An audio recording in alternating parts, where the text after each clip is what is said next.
They thought they had built the perfect prison, unbreakable, impenetrable, a fortress of science and arrogance.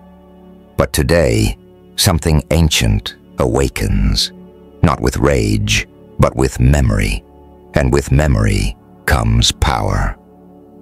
The containment chamber glowed with a soft blue light as I observed our latest specimen through the reinforced observation window. My antenna twitched with anticipation while I recorded my observations. The human female sat cross-legged on the floor, appearing deceptively calm for someone about to face certain elimination. Elara Voss. Even her name sounded plain, unremarkable for a species we had classified as barely reaching Type 1 civilization status. "Security protocols at maximum capacity, Director Kalith," announced my assistant, Rin Solari, her scaled fingers dancing across the control panel. The pride in her voice matched my own confidence in our facility. After all, we had contained everything from quantum-shifting basilisks to psychic serpents from the Andromeda Galaxy. Our containment systems were perfect, a triumph of Solarian engineering that had never failed in 300 cycles. I adjusted my ceremonial research robes and addressed the observation team. "Begin recording for the Interstellar Scientific Council. Subject 2749, designated Elara Voss, captured during routine surveillance of Sol 3. Species shows minimal technological advancement, no natural defenses, and limited cognitive capabilities compared to Solarian standards."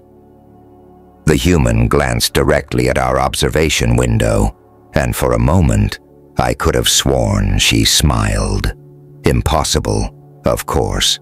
The window was designed to be completely opaque from her side. "Commence Phase 1 of the compatibility trials," I commanded, watching as Nova initiated the transfer sequence. The human would be our 70th test subject in Project Apex, our ongoing research into the fundamental nature of interspecies communication. Previous subjects had lasted anywhere from 30 seconds to 6 minutes when exposed to our collection of drachnid specimens. I expected similar results here. The chamber walls hummed as the transfer conduits activated. Elara Voss remained seated, showing no sign of distress as the floor beneath her began to lower. Most specimens would be screaming by now, but this one was different. "Chief," Nova called out, her scales shifting to a worried orange hue. "I am detecting anomalies in the subject's neural patterns. They do not match our baseline readings for human fear responses." I leaned closer to the window, watching as the chamber floor completed its descent into the main containment area.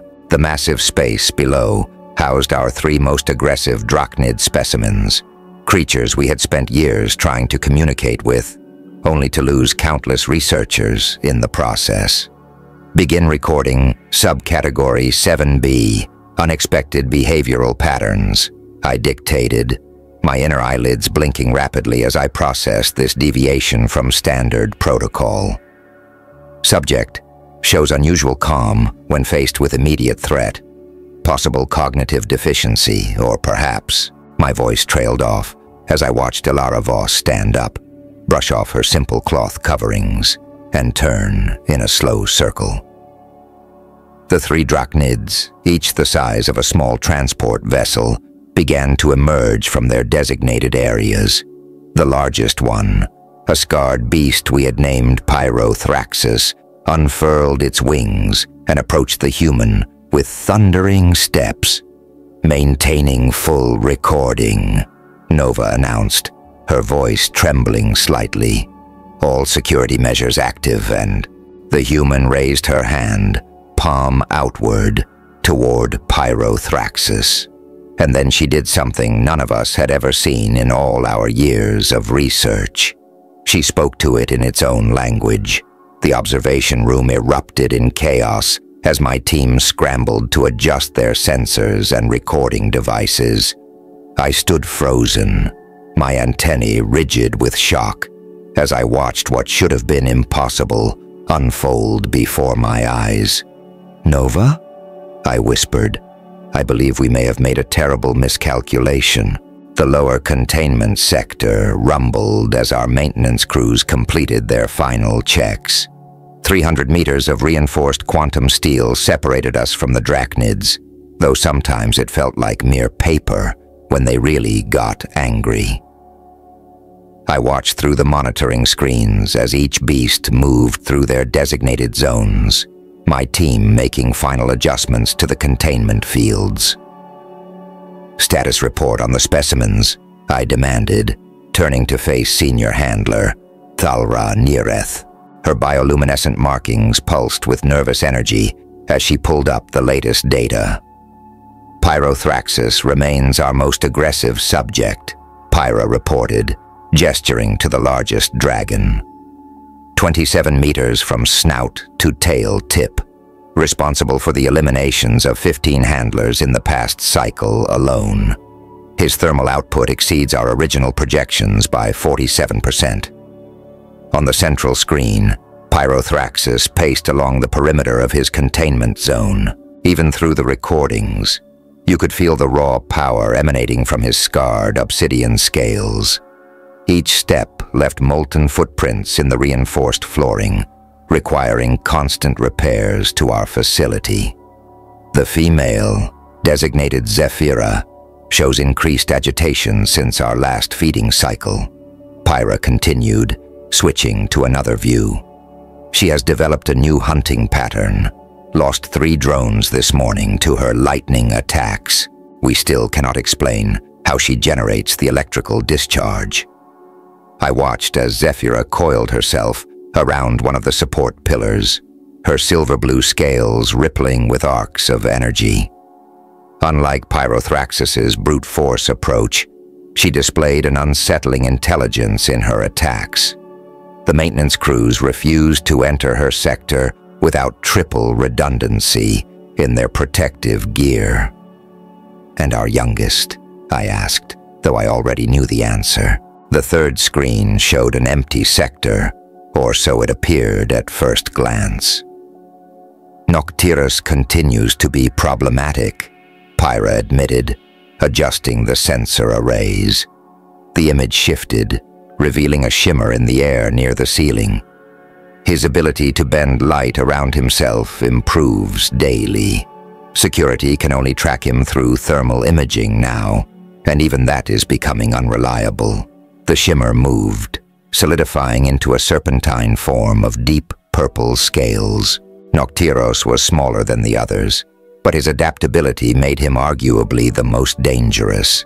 We had lost more research staff to his stealth attacks than to the other 2 combined. Nova approached with the latest security readouts, her scales still showing traces of that worried orange. "Director Kalith, the human subject appears to be affecting our sensor calibrations. We are detecting unusual harmonic frequencies in the containment barriers." "It's impossible," I dismissed, though I felt my own antennae twitch with uncertainty. "The barriers are based on pure mathematical principles. No biological entity could influence them without technological assistance." "Nevertheless," Nova insisted, "the readings are clear. The frequencies match the subsonic range used by ancient drachnids during their mating seasons. Data recovered from their extinct home world confirms this." I moved to the central observation platform, activating the direct neural interface. The sensation of connecting to our facility's systems washed over me like a wave of cold water. Through the enhanced viewing mode, I could see everything. The subtle energy fields containing our specimens, the network of backup systems, the emergency protocols ready to flood the entire sector with cryogas, if necessary. "Begin recording Project Apex Trial 70 Phase 2, I announced to the automated systems. Subject Ilara Voss will now be exposed to all 3 drachnid specimens simultaneously. Previous trials have shown no success in establishing communication with the specimens, individually or as a group. Multiple species have been tested, all resulting in immediate termination of the test subject. The human still sat in her chamber, now fully lowered into the main containment area. She had not moved, had not shown any sign of fear or distress. It was starting to unnerve me.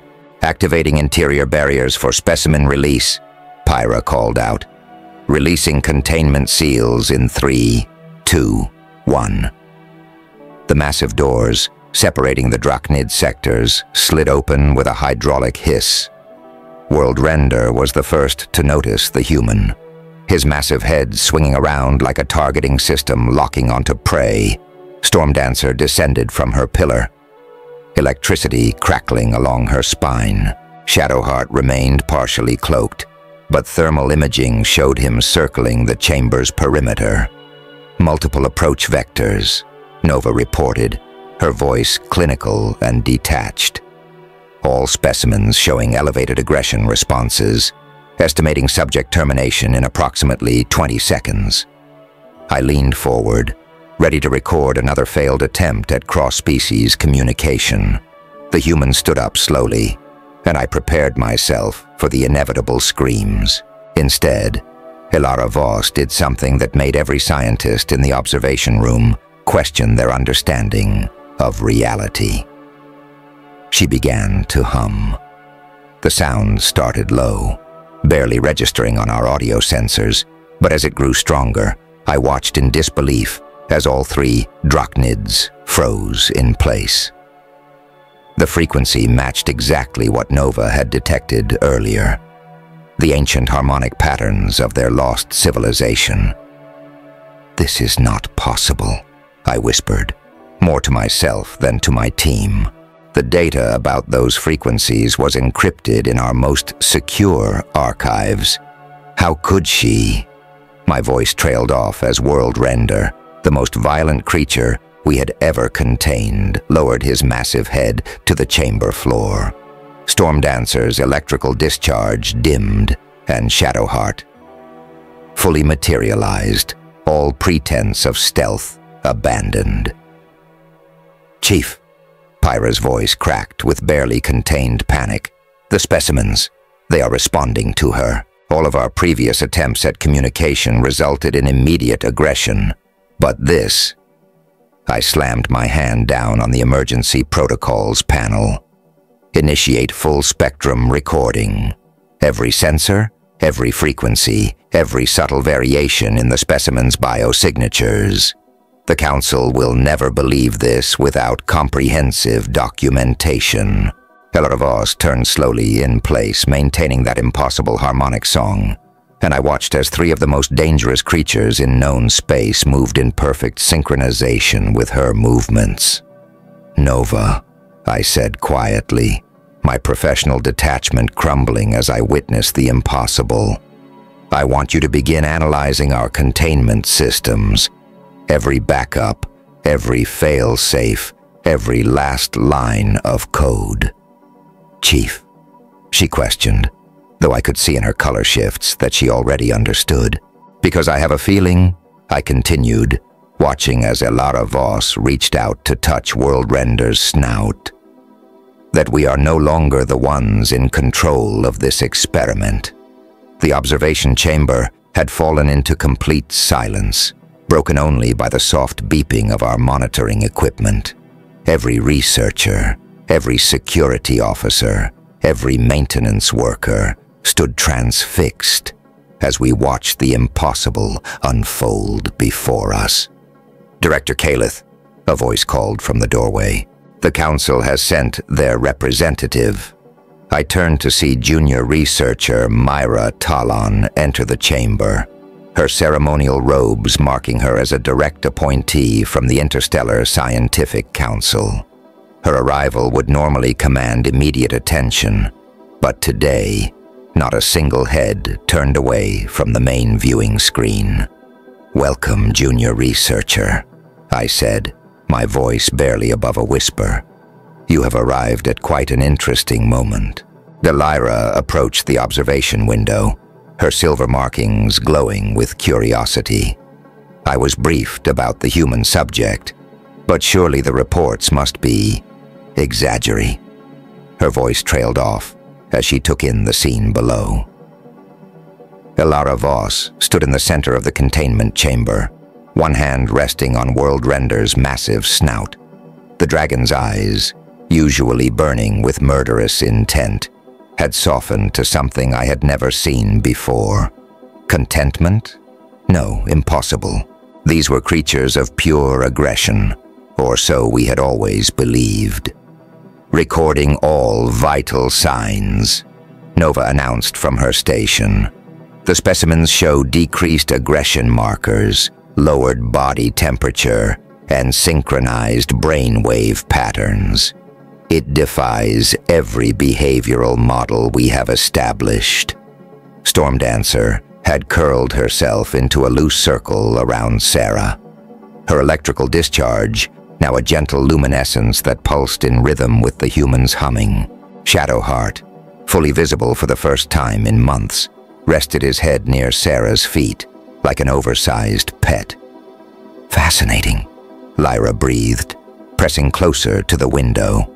The Council suspected humans might have hidden potential, but this is beyond our wildest theories. I felt my antennae twitch with irritation. The Council suspected. Why was I not informed of these theories? Because, Director Kalith. Lyra turned to face me, her expression serious. The Council believed your facility's focus on containment and control might interfere with natural development of interspecies bonds. A loud rumble from below drew our attention back to the chamber. World Render had shifted position, bringing his massive head level with the observation window. For the first time in my career, I felt genuine fear as those ancient eyes stared directly at us. Not at the window, not at the barrier, but at us. He should not be able to detect us, Pyra said, her scales paling to a sickly white. The observation post is completely shielded. Sarah walked forward, placing her hand on World Render's neck. The gesture seemed absurdly small against his massive form, yet the dragon responded like a puppet to her touch.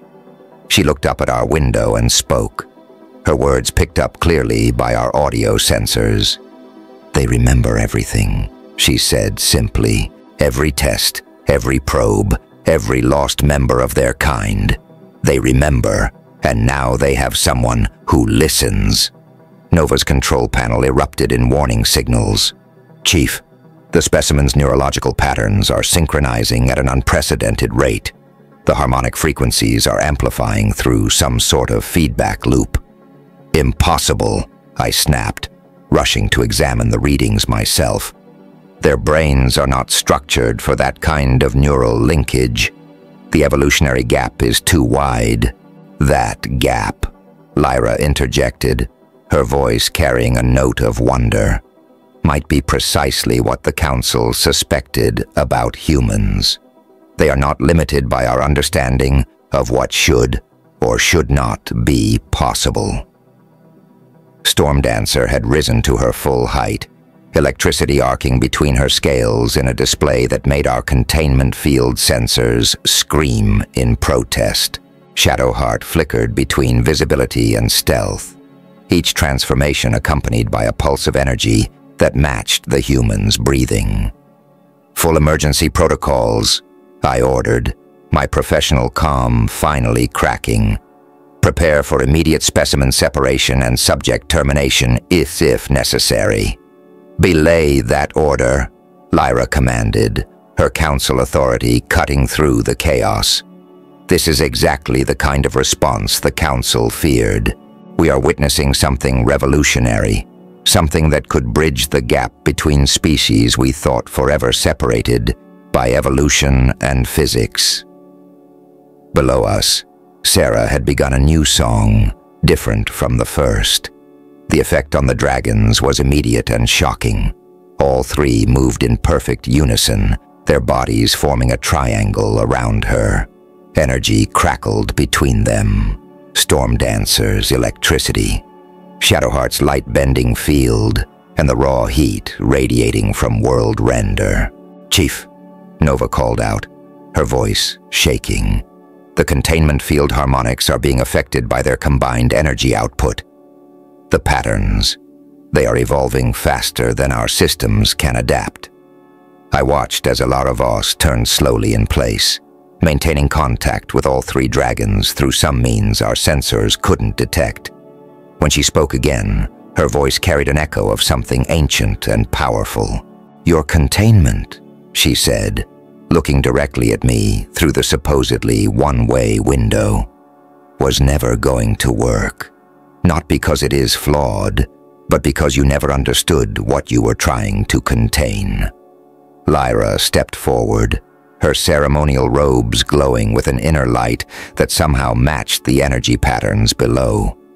"Director Kalith, I must insist that all aggressive containment measures be suspended.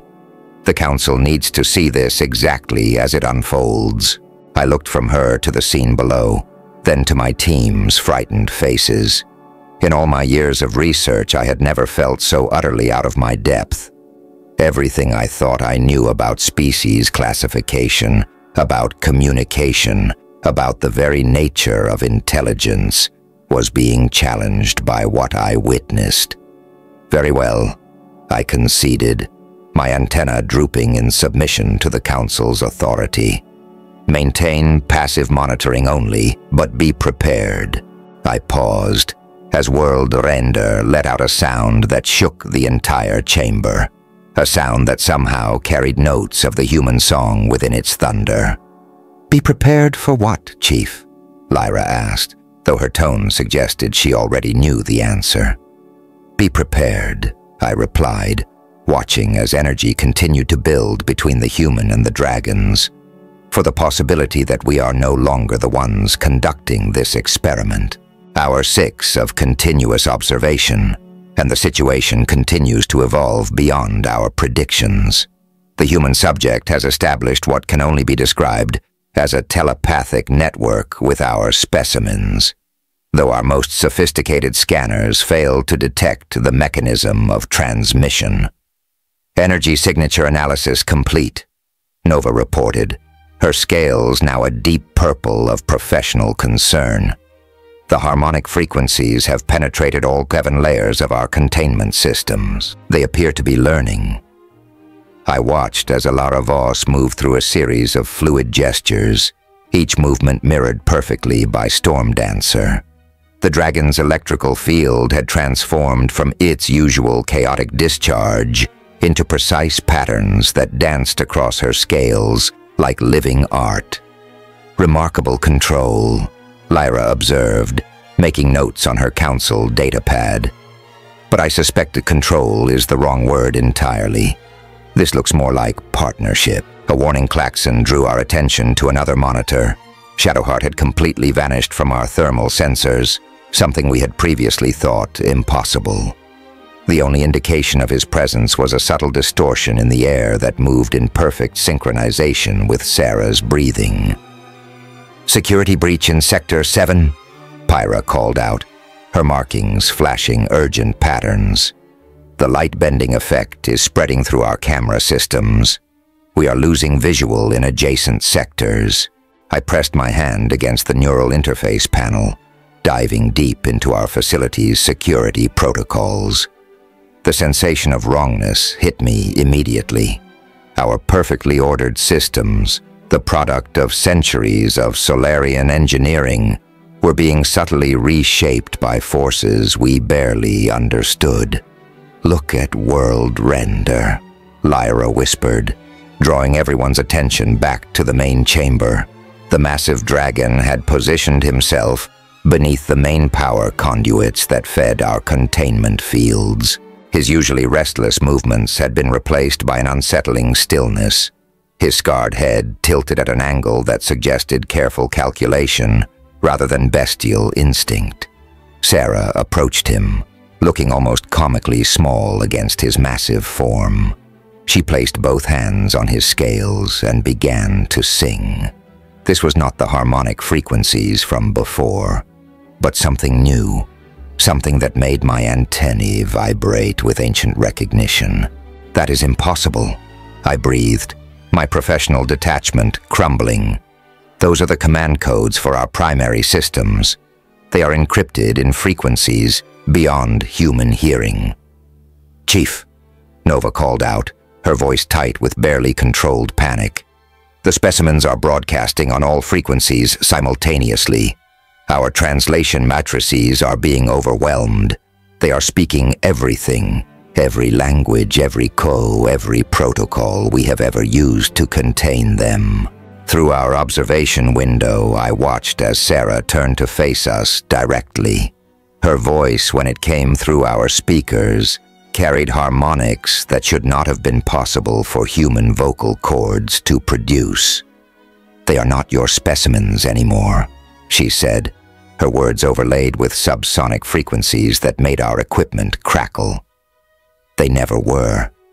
You thought you were studying them, but they were learning you, learning your languages, your codes, your weaknesses. They just needed a bridge, someone who could hear both sides of the conversation." World Render's massive tail swept across the chamber floor, each movement precise and deliberate. Stormdancer's electrical field pulsed in patterns that matched our facility's power grid frequencies perfectly. Shadowheart's cloaking effect had spread to create spots of perfect darkness throughout the containment sector. "Fascinating," Lyra murmured, earning shocked looks from my research team. "Do you not see? This is exactly what the Council theorized. Humans do not just communicate, they connect. They bridge gaps that we thought were fixed by the laws of physics and evolution." A new alarm blared, this one from our core systems. "Chief," Pyra's voice cracked with fear. "The containment field harmonics are being rewritten. The specimens, they are not trying to break the fields. They are reprogramming them." I watched in horror as displays across the control room began showing cascading changes in our security systems. Passwords were being altered, protocols rewritten, all through nothing more than the combined frequencies being generated in that chamber. "We need to neutralize this experiment immediately," I declared, reaching for the emergency protocols. "This goes beyond dangerous. This is an existential threat to everything we—" "Stop," Lyra commanded, her council authority freezing my hand above the controls. "Look at the pattern. Really look at it." Below us, Sarah had begun moving in a complex dance, her movements echoed by all three dragons. Stormdancer's electricity formed shapes in the air that matched our most secret containment algorithms. Shadowheart's stealth field rippled in waves that had precisely matched our quantum encryption frequencies. World Render's very breath seemed to pulse in time with our facility's power core. "They are not destroying the systems," Lyra explained, her voice filled with wonder. "They are perfecting them, adding layers of complexity we never imagined. The dragons do not want to escape. They want to transform this place into something new." Nova's console erupted in a cascade of new data. "Chief, the neural patterns, they are not just synchronized anymore. They are evolving, creating new pathways, new possibilities. The human is somehow serving as a central processor for a network that should not be possible." I stood frozen, watching as centuries of carefully established scientific principles crumbled before my eyes. Elara Voss turned slowly in the center of her draconic trinity, and for a moment I saw something in her eyes that shook me to my core. Not triumph, not rebellion, but invitation. "The Council was right," Lyra said softly. "We have been asking the wrong questions all along. We thought we were studying the limitations of interspecies communication. Instead, we should have been asking, what happens when those limitations are removed entirely? As if in answer, all three dragons raised their heads and released a harmonized sound that shattered every preconception I had ever held about the nature of intelligence, communication, and the boundaries between species. And in that moment, I realized that our containment protocols had become meaningless, not because they had failed, but because we had never truly understood what we were trying to contain. The first system crashed at exactly 3.7 time units past the previous log entry, not with the expected violent surge of a security breach, but with a gentle pulse that rippled through our entire network like a whispered suggestion.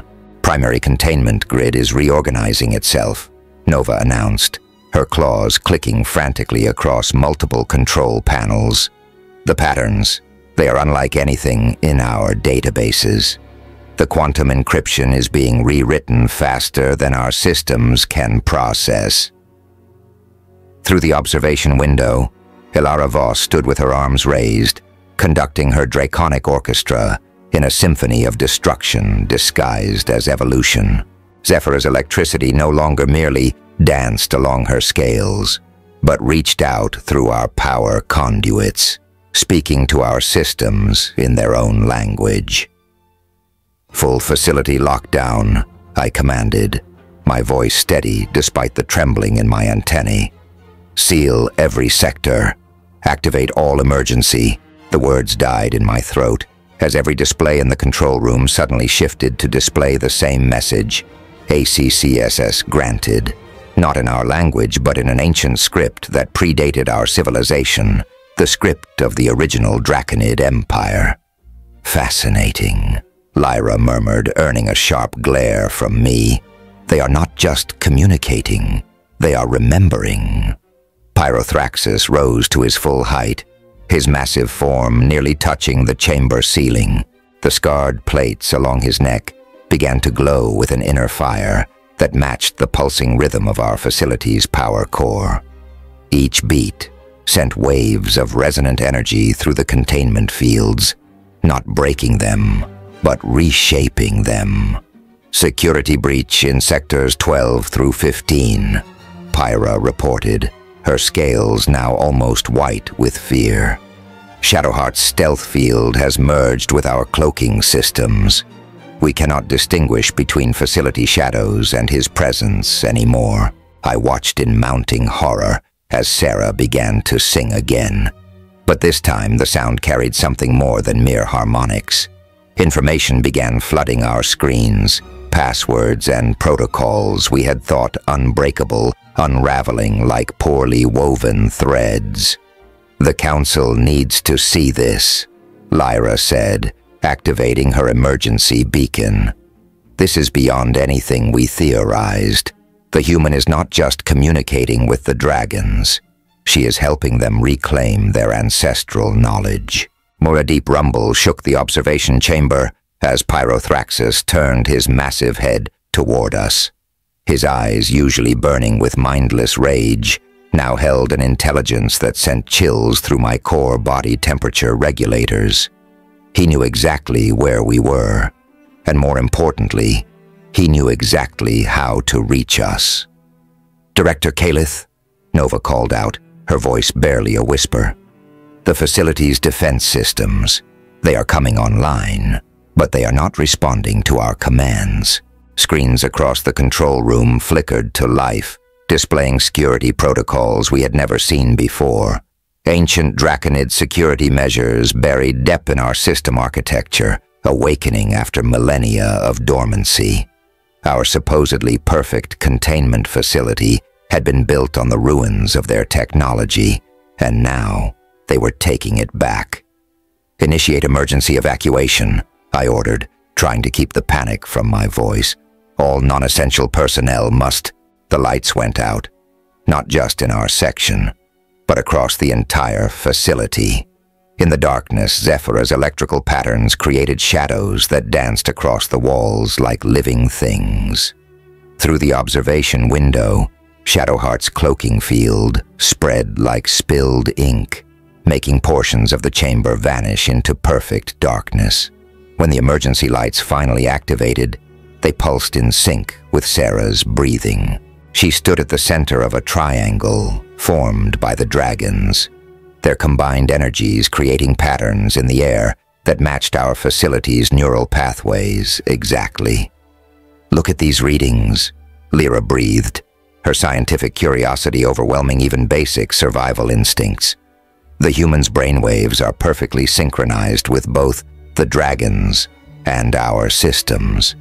She is not just communicating with them. She has become a living bridge between ancient and modern technologies.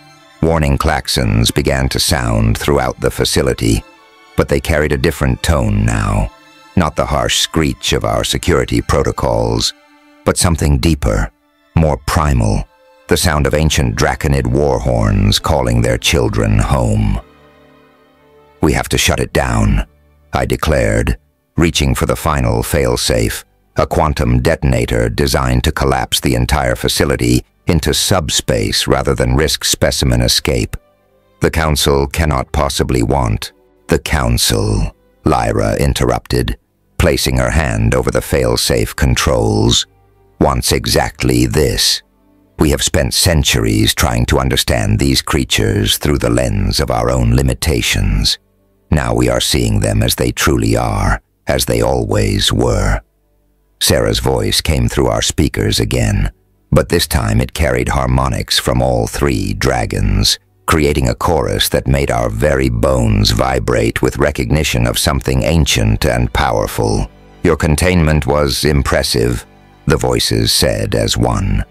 "But you forgot the most important part of any cage. You have to understand what you are trying to contain." The facility's systems began to pulse with new life, ancient protocols awakening and merging with our modern technology. Through the observation window, I watched as Alara Voss smiled, not with malice or triumph, but with the satisfaction of someone who had finally solved a complex puzzle. "The experiment is over," she announced, her words carrying the weight of centuries. "Now it's time for everyone to remember what they truly are." As if in response, all three dragons released a harmonized roar that shook the very foundations of our facility. And in that moment, I realized that we had never been the ones in control. We had simply been caretakers, watching over sleeping giants until someone came along who could wake them up. The end of our perfect system began not with a rupture, but with a song. Alara Voss raised her hands, and three dragons moved as one. Zephyra's lightning struck first, riding our power conduits like a living thing, transforming our energy grid into a weapon against us. "Multiple system failures," Nova shouted over the blaring alarms, security doors opening in sequence. "The containment fields they are redirecting themselves."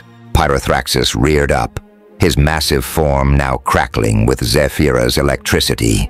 The combination of his thermal output and her power turned the reinforced walls into liquid metal.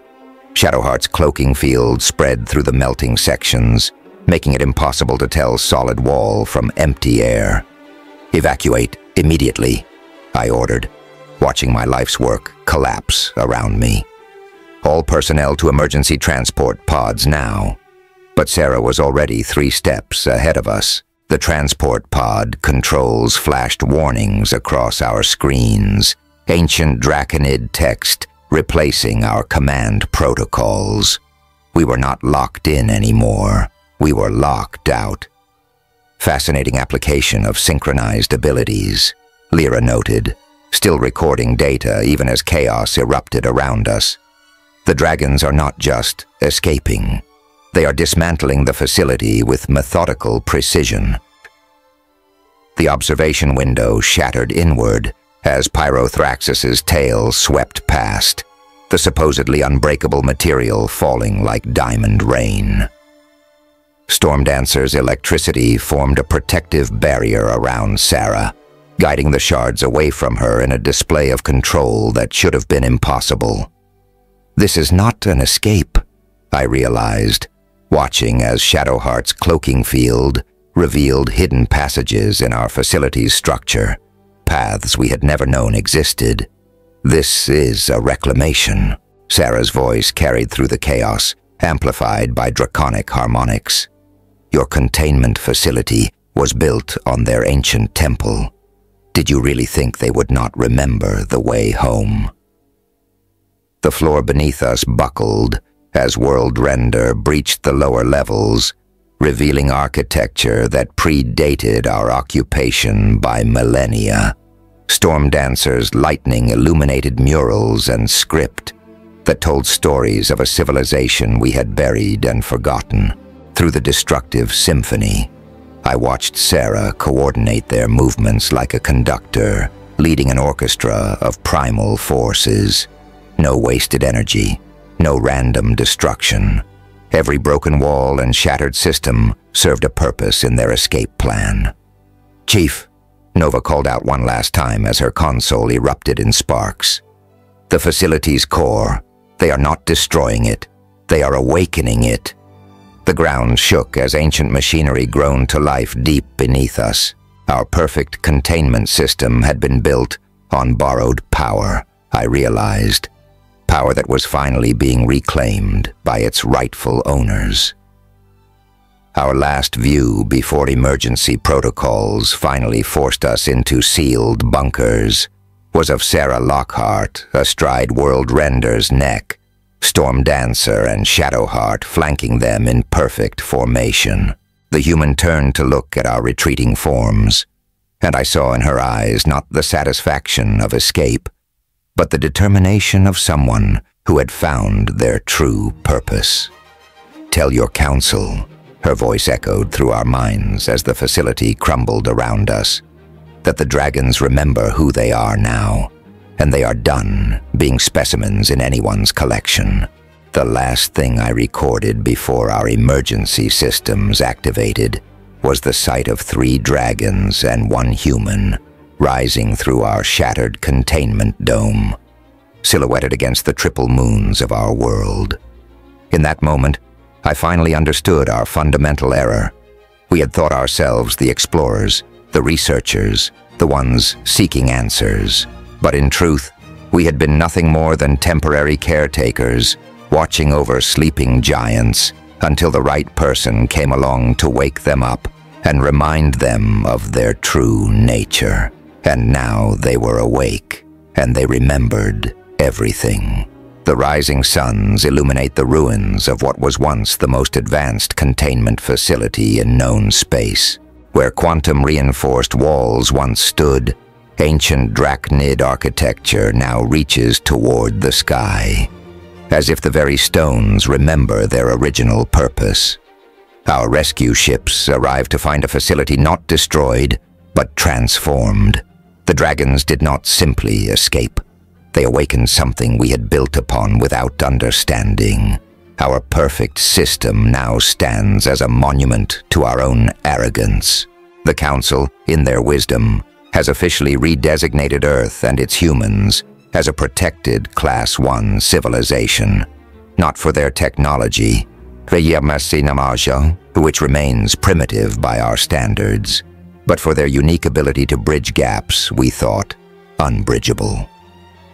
Myra Talon's report to the Council contained a phrase that will haunt me until the end of my research career. We did not fail to contain them. We failed to understand that some things are not meant to be contained. Our tracking systems occasionally detect energy signatures matching our former specimens, always accompanied by human harmonics. They appear at ancient Drachnid sites across the galaxy, awakening more of their kind. Our perfect containment protocols now serve as a warning to others who might repeat our mistakes. Sarah Lockhart and her draconic companions were last seen heading toward the galactic core, where our long-range sensors detect increasing activity at previously dormant drachnid temples. They are not running, not hiding, but rebuilding. Final researchers note: as I prepare to resign my position, I find myself haunted by the sound of human song mixed with draconic harmonies. We thought ourselves the masters of communication, of containment, of control. Instead, we were simply temporary guardians, watching over sleeping giants until the right voice came along to wake them up.